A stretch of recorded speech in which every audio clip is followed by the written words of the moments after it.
Shoot the Projectionist, the So Many Versions of Future Past episode. I'm Eddie Hardy. Last time we were without the services of Miranda Sandy, Patrick Fooks and I spent an entire hour talking about Wolverine. We had so much fun doing it, we decided to do another hour-long X-Men-centric version of our segment, The Spirit and the Letter, wherein we discuss the entertainment industry's propensity to adapt, reboot, and recycle everything in sight. Today, I'm joined by not only segment regular Patrick Fooks, but also comics enthusiast and all-around rad lady. It's me, Sam Petersen. Now, I should probably mention that Sam is also my dungeon master. That's right. So you'll be getting probably a censored, in-character version of me today. On every episode of our show, we take a look at several iterations of the same cultural property across several different media. Today, it's the classic X-Men time travel story, Days of Future Past. So, Patrick, why don't you set up the story of Days of Future Past for us? All right, well, the story starts out in the not-too-distant future. The world is wasted by war, where mutants and humans have been enslaved by Sentinels, robots designed by humans to combat the mutant threat, and they have taken over. A small group of mutants have banded together in a last-ditch effort to send a message back in time. Their objective is to stop the assassination of a prominent anti-mutant figure. If they succeed, the Sentinels will never be allowed to take over. Now, I avoided revealing the particulars as the film and the comic book are very different in terms of characters and timeline and the scope of the struggle.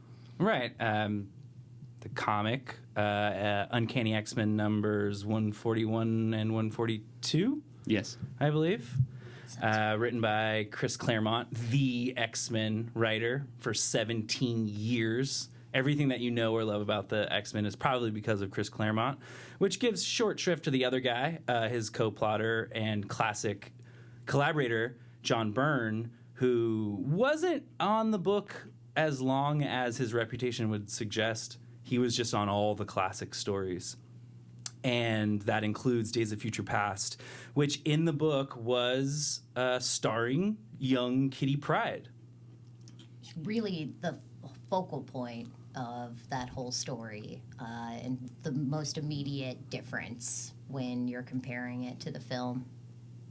Right. Kitty Pryde in the film is displaying a weird power that she doesn't actually have, and instead the role of the protagonist goes to Wolverine. Yeah, I never quite even understood how that power worked in the film. How it seemed pretty loosely glossed over that she was able... somewhere, sometime, figured out how to, like... Oh, by the way, I can translate. Reality, the time stream impermeable, like she could, like, solid matter. It doesn't really even... Just to be clear, it's that she throws your consciousness back in time into your body. So she can literally just touch one's consciousness. But she has to sit there and hold her hands right by Wolverine's head the whole time to continually, like, cast his consciousness back in time. Right. Throughout the course of the film, she's just sort of... Which is actually different from the comic, too, because, they sling, Kitty Pryde, who's the one being projected over their shoulder, and they cart her around through sewers and up buildings, yeah, and like they ditch her in an alley and everything. The juju is it's a lot more manageable. Yeah. Than what's going on in the film. In the book, the character is Rachel. She's just called Rachel. She later turns out to be Rachel Summers, the child of Jean Grey and Scott Summers. That doesn't exist in our timeline. Now, she has psychic abilities, so it makes sense that she'd be able to do stuff to people's brains, whereas Kitty Pryde has the power to turn herself incorporeal and phase, as they refer to it, through solid matter. So I guess they transmute that power into being able to turn people's brains into time travel devices. It's a pretty big stretch even for comic book logic. It feels like they could have done something a little bit cleaner if they were going to change the story completely in the first place. I do think it works. The whole Wolverine thing does work for me. Now, changing the protagonist of a story from a 13-year-old girl, which even now in our day and age would be a more appealing protagonist for a large action film. We're in the age of dystopic YA. That is the genre of our time. Yeah. So Kitty Pryde coming back from a dystopian future to save the X-Men would have made a lot of sense. But the way they explain it in the movie, I get why Wolverine is the guy. Plus, Wolverine doesn't age. Yeah. So it's perfect for a film where a guy has to play himself 40 years apart and look exactly the same. And you also have to consider that, like, at that point in the 1973, I think is when the film was supposed to take place, like, Kitty Pryde wasn't even alive yet. Yeah. Then she wasn't born yet. So you had to do something. you know, this movie was so much of, like, trying to make the X-Men First Class work with the X1 and X2 that Bryan Singer had made before. So we're trying to mesh these things all up so that they all work. And to very specifically, apparently, cut X3 The Last Stand right out of the continuity. Oh, thank God. Yeah. The crowning achievement of that film is erasing all of the damage they did in the third X-Men movie. It was really satisfying to even see those scenes of Wolverine with the Phoenix and be like, yeah, let's all pretend like that never happened. Yeah.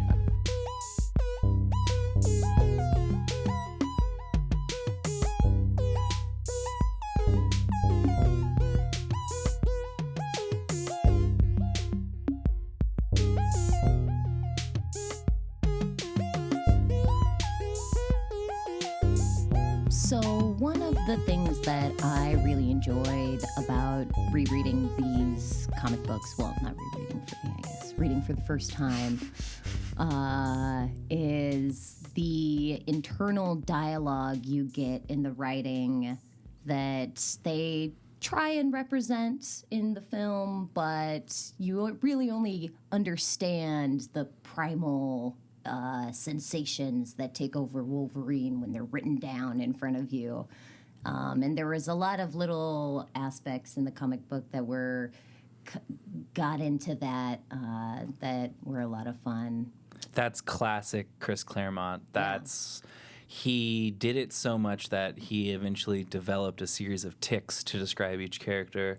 You may have noticed Storm thinking to herself, oh, these shut windows are making me feel so claustrophobic. Yeah, a lot of claustrophobic worries about the elevator they were getting into.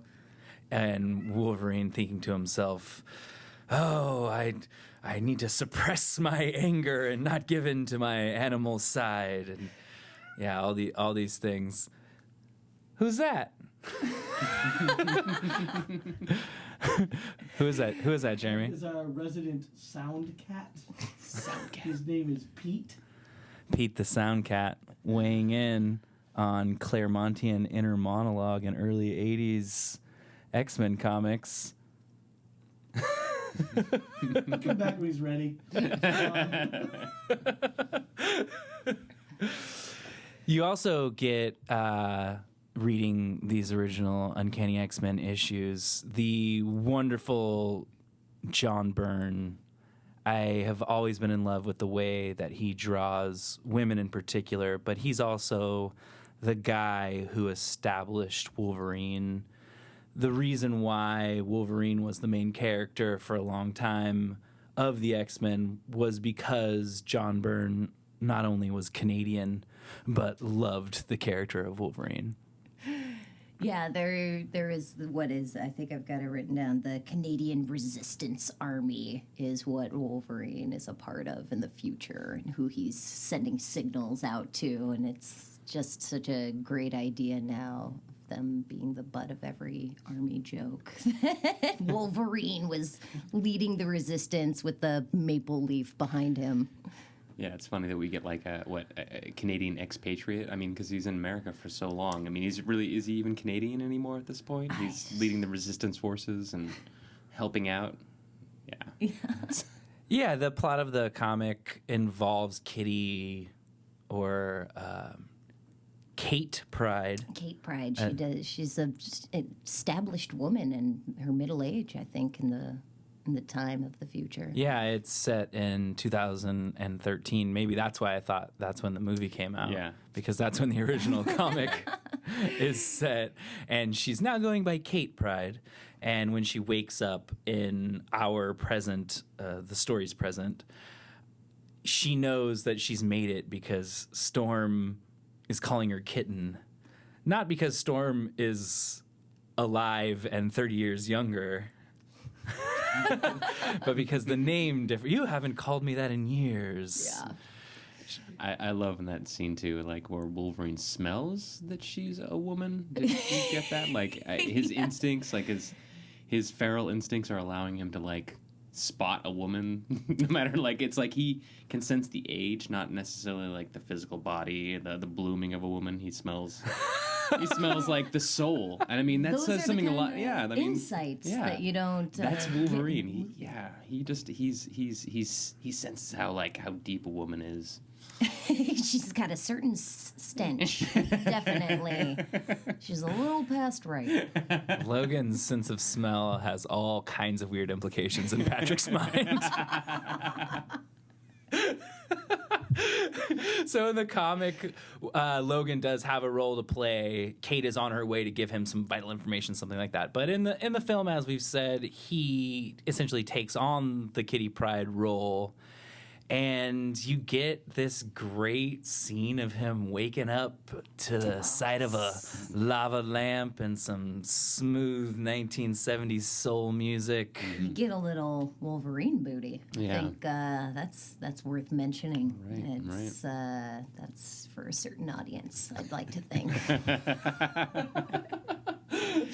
A perhaps underserved demographic. If you've seen the lines outside of Hugh Jackman's one-man show on Broadway, you'll know the type. That was a pretty amazing scene to give us a glimpse of the kind of guy that Wolverine was before he started taking on the responsibilities of the X-Men, which was sleeping with the boss's wife. Yeah. Perfect. Lowly character, and tosses her aside the minute he needs to start that mission. We're then quickly introduced to 1970s versions of a bunch of characters that we have known and loved in other iterations. Mostly just people from First Class with slightly longer hair. That's the easiest way to represent time passing. Yeah, in the 70s, like bigger lapels and longer hair. That's all you really need to really shoot you into the future. She's got about 4 more inches of blonde there. It's been about 7 years. Charles Xavier.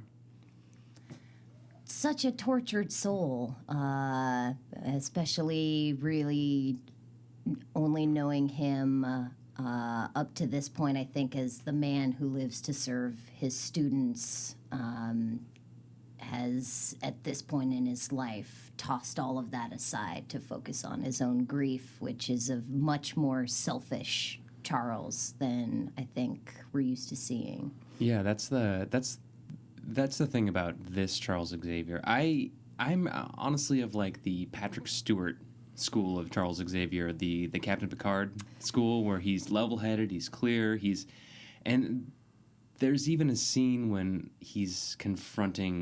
Patrick Stewart's confronting James McAvoy, and he talks about how sort of dealing with their pain is what makes him stronger, he implies that his powers are stronger for doing that, but also that he's able to keep his shit together a little bit easier because he's able to deal with the pain of others. And that's clearly not true. Charles Xavier is not good at dealing with his own issues. Right. I mean, that's a comic thing, though, right? I mean, in the movies, it seems like, in the Patrick Stewart version, it seems like he's got it all hooked. He's got it all figured out. And so, Sam, I understand that your initial impression of all the X-Men characters comes from watching the animated series. The animated series really gave me my baseline for what all of those characters are supposed to be. And So, later I read comic books. Professor X in the animated series. He is, he's the cornerstone of the X-Men. He's the absolute leader whose ideas never waver, whose commitment stays strong, and who never really seems capable of letting his students down. And to see the complete opposite of that was, I actually liked it. I felt like it really humanized Charles in a way that we're not used to seeing.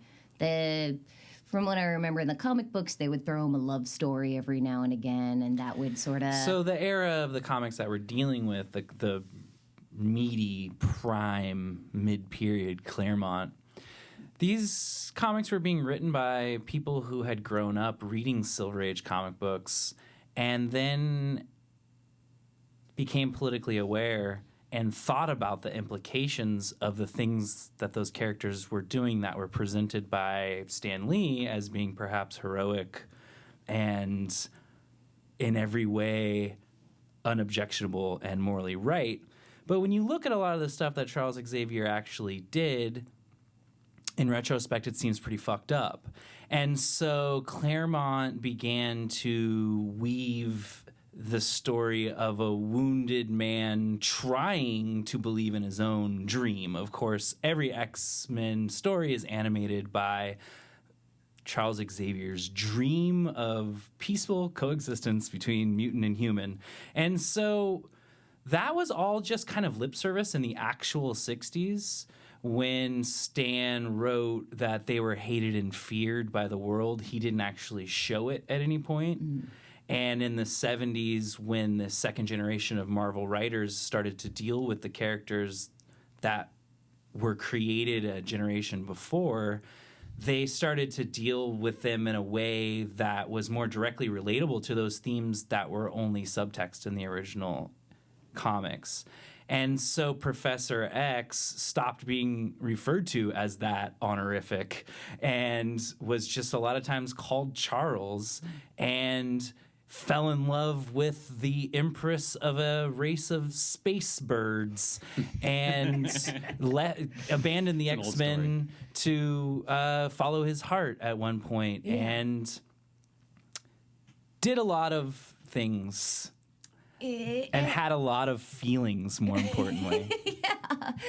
And I mean, I was always enchanted the first time I heard that Stan Lee had based the characters of Charles Xavier and Magneto and their ideologies on Martin Luther King and early Malcolm X, the coexistence versus separation ideology. But to put a man in Martin Luther King's shoes, I can see how it would then be hard for Stan Lee to be like, well, but he's super flawed too, and he's gonna have mistakes. It's like, no, it's Martin Luther King. He's got the right idea about everything, but obviously with the kind of ideological war that they're fighting, eventually he's going to come to heads with his own principles, and that's sort of seems like what's... I'm rambling now. It's okay, I got this cat about I made the mistake. He started to get more mad towards him. I didn't think you were rambling. No, I thought good. that the cat was making wrestling sounds. Yep, that's Pete. Sorry, yeah.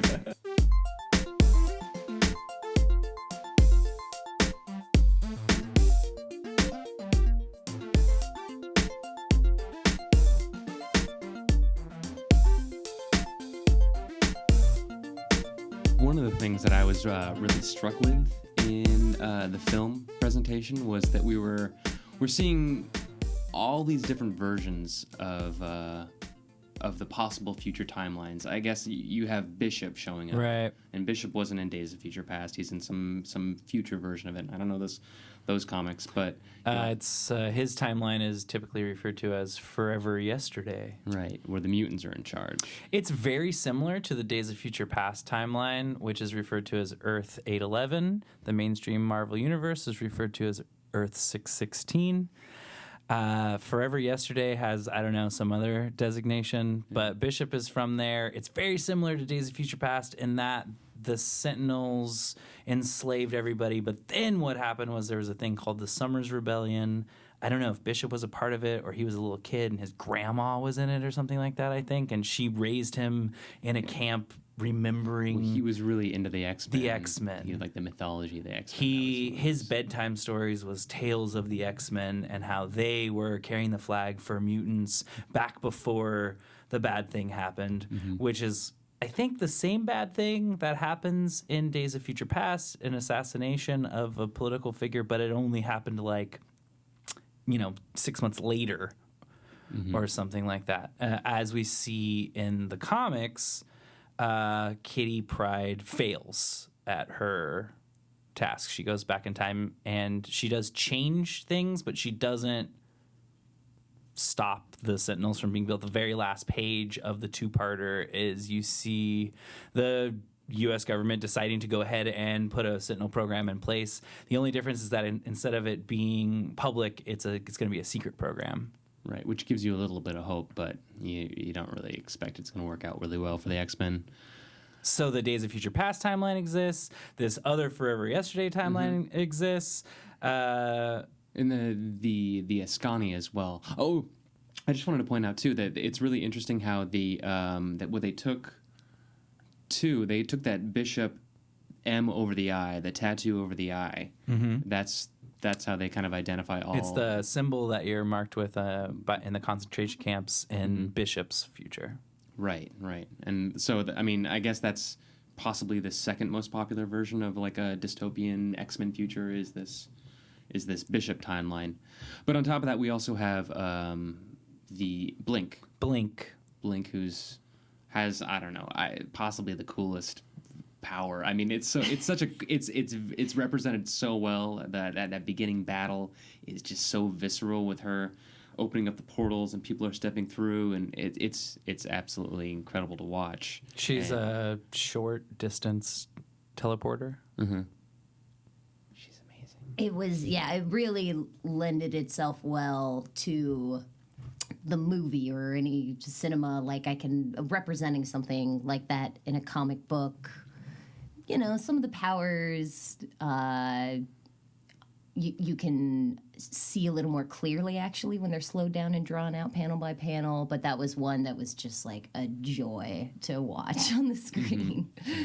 Yeah, I honestly find when I'm watching like energy-based powers, fire, ice, it doesn't even. It's all just blasting. Yeah, it's like oh, that one's red and that one's blue, yay! And again, they did a great job of showing how the Sentinels had evolved, and I don't know if that was a part of a storyline ever. Like that's one of the things I was curious about with the way that. Or if that's original Bryan Singer, Matthew Vaughn creation. The Sentinels that are presented in the film Days of Future Past have an ability to adapt and shapeshift into any form and take the powers of the mutants that they're fighting or anybody, I suppose. Yeah. Which sounds to me more like they're talking about Rogue's powers, but the film sets it up that what they do is they synthesize Mystique's shapeshifter DNA and use it to build this new type of Sentinel. Well, it doesn't, not necessarily, because in the Rogue cut, she is imprisoned. And so the idea that they were experimenting on her, I think it left it kind of open-ended that maybe it's a mixture. It's a little bit of both. Yeah, they've been figuring it out a little bit and be able to glean some from her power, but... Yeah. Well, on that note, though, of the transition in technology from the Sentinels, I felt like the cartoon actually introduced that idea because there's the very... defined looking 90s Sentinels that are in the cartoon, and when they do their Days of Future Past timeline, you see the future Sentinel come to attack them, and he has the much more sleek silver look. Nimrod. Oh, is that Nimrod? Is that not a Sentinel? Well, no, I think he's a Sentinel. Oh, okay. But I think that he's like specific. called. Yeah, he's like he's a unique Sentinel. In the X-Men animated series, Days of Future Past two-parter, which is from the first season, so I think 1992. Nimrod shows up as a future version of Sentinels. I would have to go. Nimrod is, I think, Silver Age. Yeah. So I would have to go deep to try to figure out if that is what it is in the comics or not. I think I remember them saying something about Master Mold as well, which the first time you're ever introduced to the Sentinels, because it's a Jack Kirby story, Jack Kirby's idea of how you would make a factory for making Sentinels is that it would be a really gigantic Sentinel. The factory is a big Sentinel. Just putting together his Legos. That's what of Master little Mold Sentinels. is. And I think they mentioned that at some point as well. The animated series does a really incredible job of being faithful in the spirit of the comics. A lot of the stories that they told were ones that were happening in the comics at the time of the early 90s. The teams that they were drawing from, the characterizations they were using were those characters right then. Bishop had just been introduced in Uncanny X-Men 282, which was 91. And so he was a brand new character. And they include him in the animated series and the Days of Future Past two-parter. The role that goes to Wolverine in the film, the role that was originally Kitty Pryde's in the comic, goes to Bishop. Yeah, he, in a reverse of fate, takes the role from Wolverine to travel in the past, where there is no Kitty Pryde at all in the animated series. Kitty Pryde does not exist in the animated series. Yeah, she's been replaced by Jubilee. That is correct. She's been replaced by Jubilee. In the films, originally she was replaced by Rogue. All those great bonding moments that you see between Wolverine and Rogue in the movies and Wolverine and Jubilee in the cartoon were originally Wolverine and Kitty Pryde in the comic. And then once Kitty Pryde does show up in the movies, they had to figure out, I guess, something different for her to do. Yeah. Yeah, they gave her the ability to transport time and space. I mean, what's... Just your brain, though. Just your Not brain. your whole body. Which seems like it would be an easier thing for her powers to manipulate and transport, but Like how they show at the beginning of the movie, she can like hold someone's hand, Yeah, and then they can also phase. I must be really stuck on this issue because I keep coming back to it. It's lazy writing. And then there was a whole other time travel two-parter with an assassination plot that the X-Men animated series did in season 4. It's called One Man's Worth. That is like when I think of the X-Men cartoon and everything that I loved about it when I was a kid. That's the episode that stands out in my mind and that I still tell people about. Because if you know it infamously, it's the one where Storm and Wolverine in an alternate future are in love, and their love is beautiful, and so beautiful that even though they know they need to help in going back in time and changing a past that has led to their future, they're resistant because they don't want to possibly break those bonds. They know that their love will be a casualty of going back in time and saving Charles Xavier's life. It's a timeline where Charles Xavier is assassinated in 1959, and Magneto instead forms the X-Men. And the episodes are notable for Storm's. I could like write a dissertation on the way Storm looks most of the time. Like the looks that they put together for her are always on point, but that one in particular, she's got this like Mad Max white, sleek power suit thing going on. It's with sort her of all mohawk. It's all silver and black bondage gear, Yeah. topped off by the silver mohawk. With a little kind of twisted band. And Wolverine, in turn, also has this kind of like all black road warrior look going with more kind of disheveled out there hair. And Magneto has a silver fox beard. He's like got a really old man, trim, nice silver beard. It's going a on. good look for him. And yeah, and the whole episode is characterized by rad hair. Trevor Fitzroy, the bad guy who goes back in time, he's like manipulated to get sent back in time. He was introduced in the comics around the same time as Bishop, and they send him back in time to kill Professor X. He's got this big, awesome coif sort of hanging over the front of his head. It's like a Culture Club haircut, and he's like proudly bearing his hairy chest the whole time. And Bishop has this rad, like badass chick partner that's with him, and she has like a shaved all around, like severe bangs kind of a look. I think I might have had the same look when I was.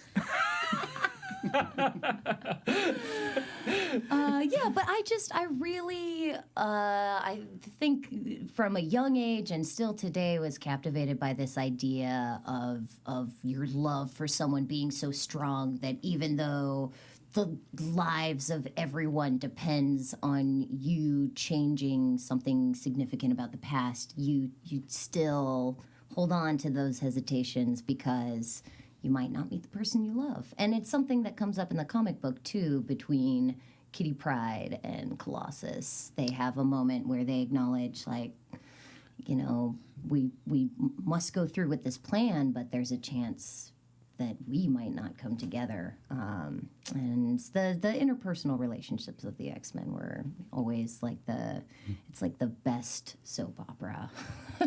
Yeah, I mean that's one of the hallmarks of all those characters. Is just you really love them so much, and yeah, in the comic we've got Colossus and Kitty Pryde. In the movie we've got Kitty Pryde and Iceman, and they even have in the movie. I love how she goes back to Rogue. So you're like, is it really worse that he's with Rogue? Maybe that's the one we like more.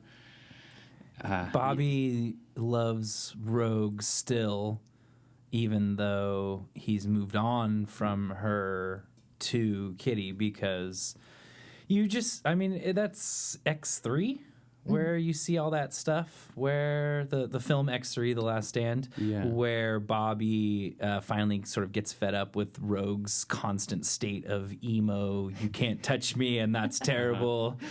And he takes Kitty Pryde ice skating on the pond at Xavier's, and it's very romantic. Oh, and that's what prompts her to go and maybe want to get the anti-mutant shot that she gets later. I think that's like the final straw, right? That she's like, I want to be human so I can Rogue. I want to be human so I can get with Bobby.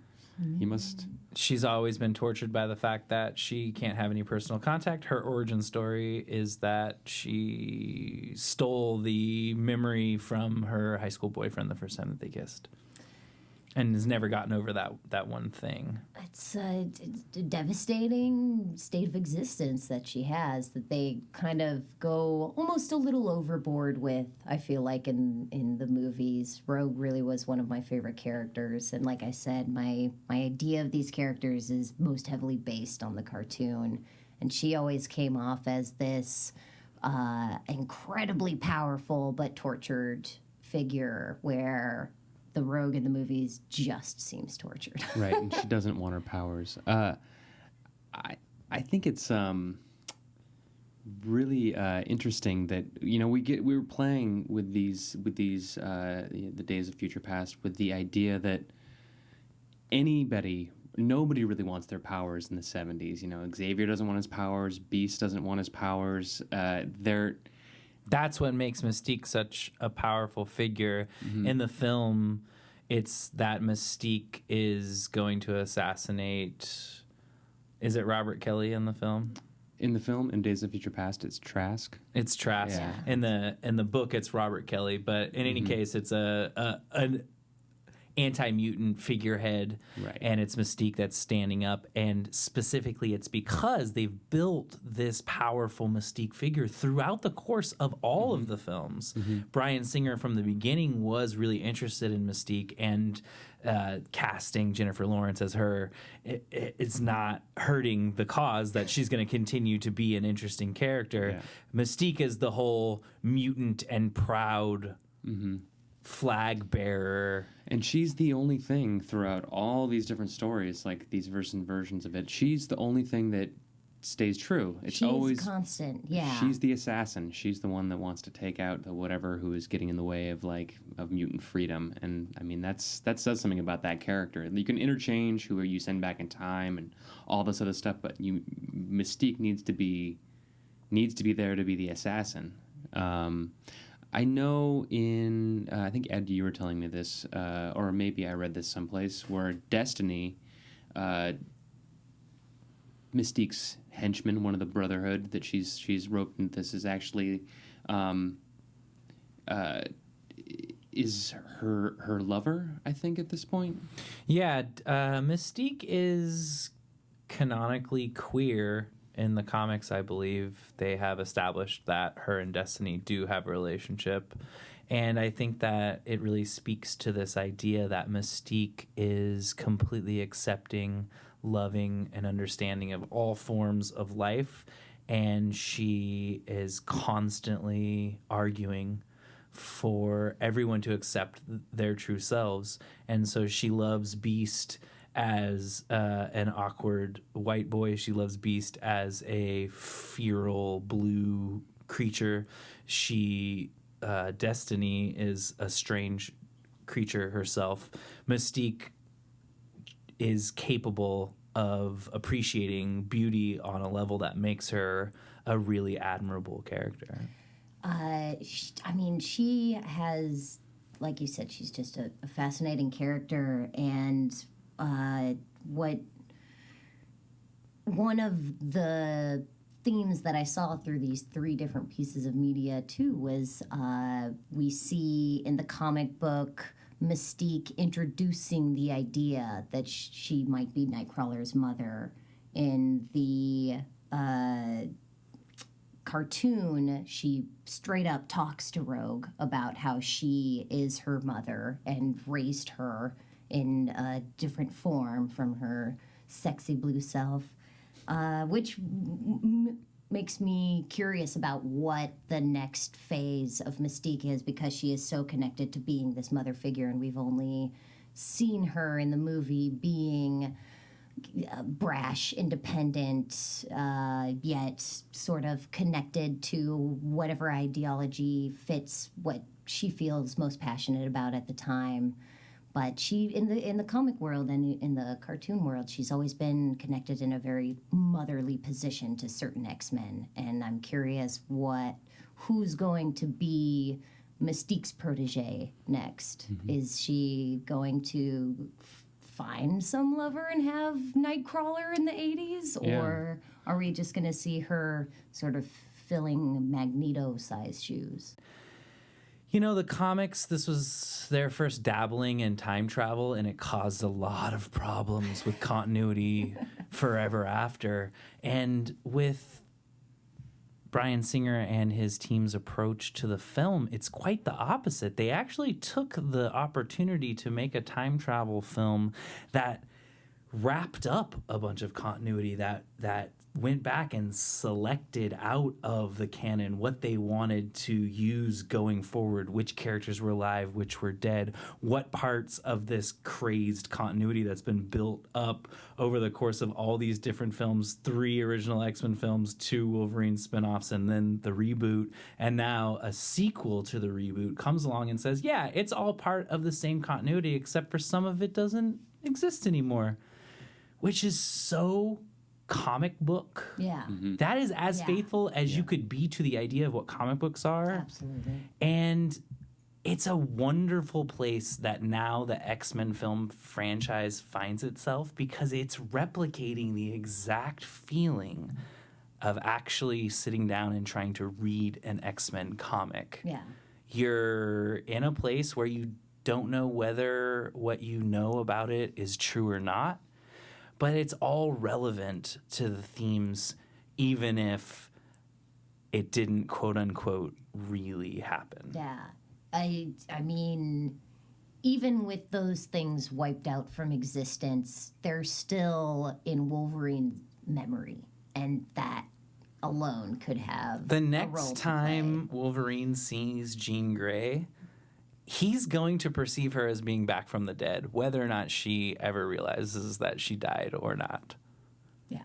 All those things are going to be sentimental memories in the brains of certain characters who get them, but also us as the privileged audience. Mm-hmm. And where they're leading us to in X-Men Apocalypse is the other dystopic X-Men timeline that we haven't talked about yet. The Age of Apocalypse is what happened in the comics when Charles Xavier's son went back in time, tried to assassinate Magneto or something. Anyway, he ends up accidentally killing Charles before the X-Men are ever founded, and instead Magneto takes over. Tries his best, but it's too late to stop Apocalypse, this ancient mutant, from taking over the whole world and instituting a terrible new status quo. And the idea that now what we've done in X-Men Days of Future Past is avert one timeline where Sentinels track down and kill all the mutants to another timeline where the world's most ancient mutant is malevolently in control of all of society. It's kind of an amusing one. Really, yeah, lends itself to that idea of time that you might be able to avoid one crossroads. It'll just lead you to another one. On a kind of funny, similar note, I was reading on the Wikipedia page that Hero from Heroes, when he is talking about time, he references the Days of Future Past comic book and talks about how something to the effect that it gave him this idea that time is circular, when I don't feel like that's at all what they're trying to represent. They're saying that time branches out in different directions. Right. But in every one of those directions, the X-Men are totally Fucked.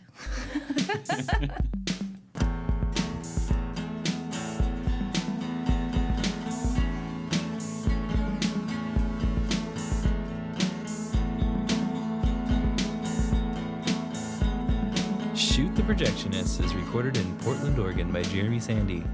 If you've got anything to say about the X-Men or want to talk to me about anything else, you can reach me on Twitter at ShootTheProject. Until next week, I'll leave you with the sounds of Jonathan Beast in the bathroom floors doing a song from a dystopian future called Naked Wasters. I'm on a vacation with some naked wasters. I'm on a vacation with some naked. A death wish had split, woke up in a convent, praying to a god with a fixing finger, a goalkeeper, a ring, drug, free lobotomy. I'm on a vacation with some naked wasters. I'm on a vacation with some naked wasters. I'm on.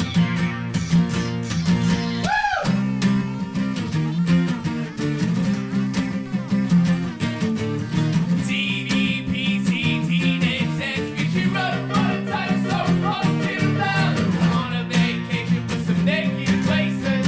On a vacation with some naked wasters. I'm on.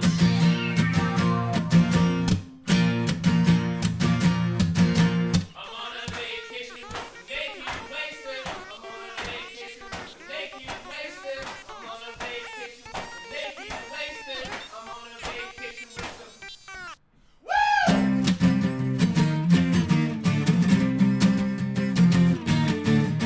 Red eye fish by Shanghai sunrise. They built a parking lot over the cemetery.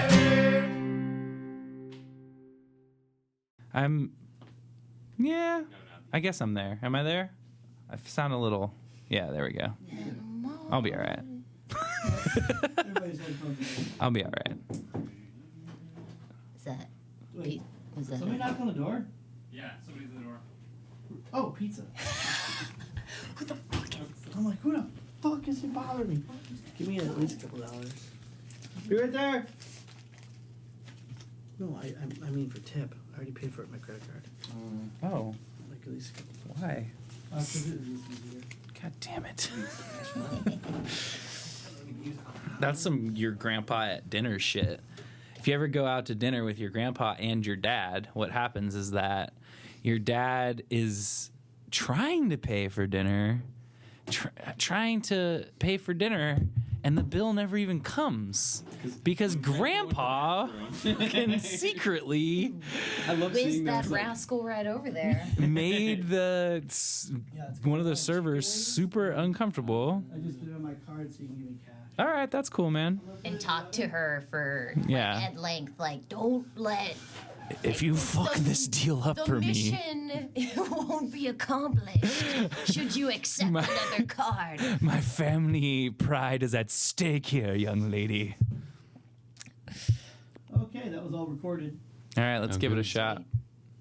No, okay. You guys ready? Yeah. Was that action? Action.